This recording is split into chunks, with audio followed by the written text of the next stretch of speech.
Nelliyampathy AVT estate ഏറ്റെടുക്കുന്നതിനുള്ള നടപടി ആരംഭിക്കാൻ വനം വകുപ്പ് തീരുമാനിച്ചു. കഴിഞ്ഞ ദിവസം തിരുവനന്തപുരത്ത് ചേർന്ന വനം വകുപ്പ് ഉന്നത ഉദ്യോഗസ്ഥരുടെ യോഗത്തിലാണ് പാട്ടക്കരാർ ലംഘിച്ചതിന്റെ പേരിൽ AVTയുടെ അധീനതയിലുള്ള 2553 ഏക്കർ സ്ഥലം തിരിച്ചെടുക്കാനുള്ള നടപടിയുമായി മുന്നോട്ടു പോകാൻ തീരുമാനിച്ചത്.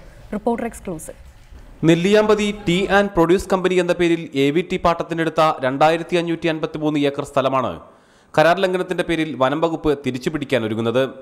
ഒക്ടോബർ 6-ന് വനം വകുപ്പ് പ്രിൻസിപ്പൽ സെക്രട്ടറിയുടെ സാന്നിധ്യത്തിൽ വനസംരക്ഷണ വിഭാഗം additional PCCF, Olavakkode chief conservator, Nelliyampathy range officer എന്നിവർ പങ്കെടുത്ത യോഗത്തിലാണ് ഭൂമി ഏറ്റെടുക്കൽ നടപടിയുമായി മുന്നോട്ടു പോകാൻ തീരുമാനിച്ചത്.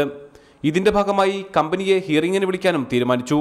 മണലാരു, പോത്തുപ്പാറ, കരടിമല, ലില്ലി, മണലാരു, കൊച്ചി, വിക്ടോറിയ, മോങ്കുവുഡ് തുടങ്ങിയ എസ്റ്റേറ്റുകളാണ് AVTയുടെ കീഴിലായി നെല്ലിയാമ്പതിയിലുള്ളത്.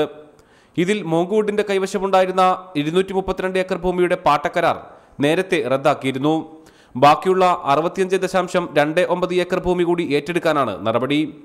പാട്ടഭൂമി പണയം വെച്ച് ബാങ്ക് വായ്പ എടുക്കരുതെന്ന നിബന്ധന ലംഘിച്ച് 2004-ൽ 2 കോടി രൂപ വായ്പയെടുത്തതാണ് പ്രധാന കരാർ ലംഘനം.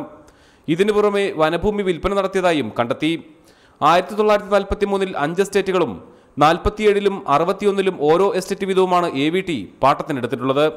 നിലവിലുള്ള മുഴുവൻ തൊഴിലാളികളെയും സംരക്ഷിച്ചുകൊണ്ട് എസ്റ്റേറ്റ് ഏറ്റെടുക്കുന്നതിനാണ് വനം വകുപ്പ് ആലോചിക്കുന്നത്.